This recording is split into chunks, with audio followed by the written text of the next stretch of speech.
এ পর্যায়ে বক্তব্য পেশ করবেন মাওলানা কাজী ফজলুল করিম রাজু, শাইখুল হাদিস কারবালা মাদ্রাসা। শাইখুল হাদিস কারবালা মাদ্রাসা বক্তব্য রাখছেন মাওলানা কাজী ফজলুল করিম রাজু।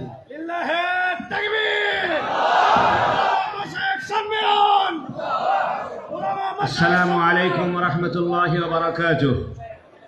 إن الحمد لله والصلاة والسلام على من لا نبي بعده. لك الحمد ربنا بنعمة الإسلام، ولك الحمد ربنا بنعمة القرآن، ولك الحمد ربنا بعلماء الإسلام. فقد قال جل وعلا في القرآن الحكيم: تعالوا إلى كلمة سواء بيننا وبينكم. وقال النبي صلى الله عليه وسلم: العلماء ورثة الأنبياء. আজকের এই ওলামা মাশায়েখ পরিষদের আয়োজনে সম্মানিত সভাপতি হযরত ওলামায়ে কেরাম, জাতির বিবেক ও কান্ডারি হযরত ওলামায়ে আযম, আমি খুব সংক্ষেপে কয়েকটি বিষয়ের অবতারণা করতে চাই। ওলামায়ে কেরামের মাঝে মতানৈক্য কোন কোন জায়গা থেকে সৃষ্টি হয় এবং সেই জায়গাগুলো সংশোধন বা এগুলো তাতবিক বা এটার সামঞ্জস্য বা ঐক্য কিভাবে সম্ভব। প্রথমে আমি অনৈক্যের জায়গাগুলো বলি, এরপরে ঐক্যের একটি কর্মসূচি কি হতে পারে, দিক নির্দেশনা কি হতে পারে কোরআন হাদিস থেকে তা বলি। আমাদের দেশে সবচেয়ে বড় একটি অনৈক্যের জায়গা একসময় ছিল আলিয়া আর কওমি। আপনাদের জানা উচিত, ফার্সিতে একটি কবিতা আছে, হাল গুলেরা রঙ্গ বুয়ে দিগারাস, প্রত্যেক ফুলের রং এবং ঘ্রাণ ভিন্ন ভিন্ন। যখন ইংরেজরা এদেশ দখল করেছিল, এদেশে ওলামায়ে কেরামের কোনো কথা বলার সাহস হচ্ছিল না।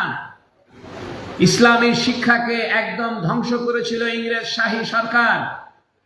তখন 1780 খ্রিস্টাব্দে কলিকাতা আলিয়া মাদ্রাসা প্রতিষ্ঠা করে এদেশে কোরআন হাদিসের শিক্ষার সূচনা করেছে আলিয়ার ওলামায়ে কেরাম। এর 86 বছর পরে 1866 খ্রিস্টাব্দে দারুল উলুম দেওবন্দ মাদ্রাসা প্রতিষ্ঠা হয়েছে। দুইটা নজরিয়া ছিল, দুইটা লক্ষ্যবস্তু ছিল, যে ইংরেজি বাংলা সহ দুনিয়াবি লেখাপড়া, বস্তু জগতের লেখাপড়া এবং কোরআন হাদিসের লেখাপড়ার সমন্বয়ে একটি শিক্ষা ব্যবস্থা, তা ছিল আলিয়া। পরবর্তীতে শুধু ইসলামী বিষয়ে বিশেষজ্ঞ হবে, মুফতি হবে, কাজী হবে, এইটার চিন্তাধারায় কওমি মাদ্রাসা। একই গাছের দুইটি ডাল, দুইটি ফুল, একটি কওমি, একটি আলিয়া। কওমি আর আলিয়া কোনো পার্থক্য করা যাবে না। সেদিন শেষ হয়ে গিয়েছে। ঢাকা বাইতুল মুকাররমের খতিব ছিলেন আলিয়া মাদ্রাসার, মোস্তফা আল হুসাইনি সাহেব ছিলেন আলিয়া মাদ্রাসার, কাজী দ্বীন মোহাম্মদ সাহেব ছিলেন আলিয়া মাদ্রাসার, খাত্তানি হুজুর ছিলেন আলিয়া মাদ্রাসার। এজন্য আলিয়া আর কওমি বলে বিভেদের দিন শেষ। যারা আলিয়া আর কওমির বিভেদ সৃষ্টি করে ওলামায়ে কেরামকে দুর্বল করার চেষ্টা করেছিল, সেই দুর্বলতার দিন আর চলবে না, চলবে না। ইসলামের আরেকটি বিষয় তাসাউফ, ইসলামের আরেকটি বিষয় দাওয়াত ও তাবলীগ। এজন্য মনে রাখবেন, ইসলামের অনেক বিষয় আছে, অনেক ধরনের ব্যবস্থাপনা আছে। কারো মন মানসিকতা, সে মুরিদ হবে, কোন পীরের কাছে মুরিদ হবে, তার চিন্তাই এরকম, তাহলে তার জন্য তো একটা প্ল্যাটফর্ম রাখতে হবে। আর একজনের চিন্তা যে না, সে একটু কোরআন হাদিস শিখে ডিসিএসপি হবে, তার জন্য তো আলাদা ব্যবস্থা রাখতে হবে।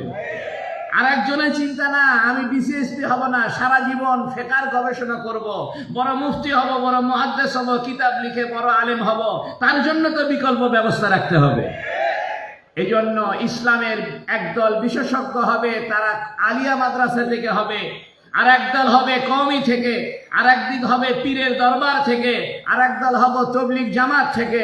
এটা একই গাছের বিভিন্ন ফুল। তবলিগ আলা আমাদের ভাই, জামাতে ইসলাম আমাদের ভাই, কওমি আমাদের ভাই, আলিয়া আমাদের ভাই, পীর আমাদের ভাই। আমাদের ভিতরে কোনো ঐক্য নষ্ট করার যারা চেষ্টা করবে তাদের বীজটা ভেঙে দেওয়া হবে ইনশাআল্লাহ।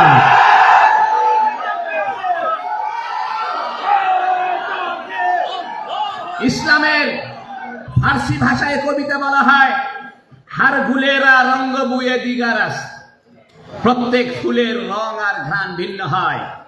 ইসলাম একটি ব্যাপক জীবন ব্যবস্থা, কমপ্লিট কোড অফ লাইফ, পূর্ণাঙ্গ জীবন ব্যবস্থা।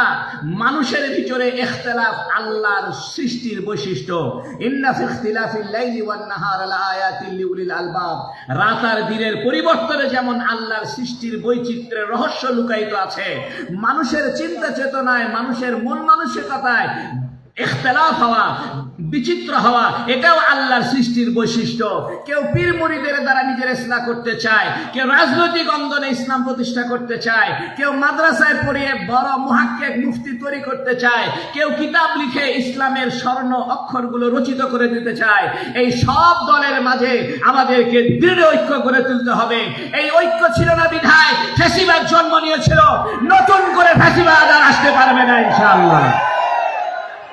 এ বাংলার জমিন অলিয়া উলিয়ার জমিন, এ বাংলার জমিন কওমি আলিয়ার ঐক্যের জমিন, এ জমিন তবলিগ আর রাজনীতির ঐক্যের জমিন।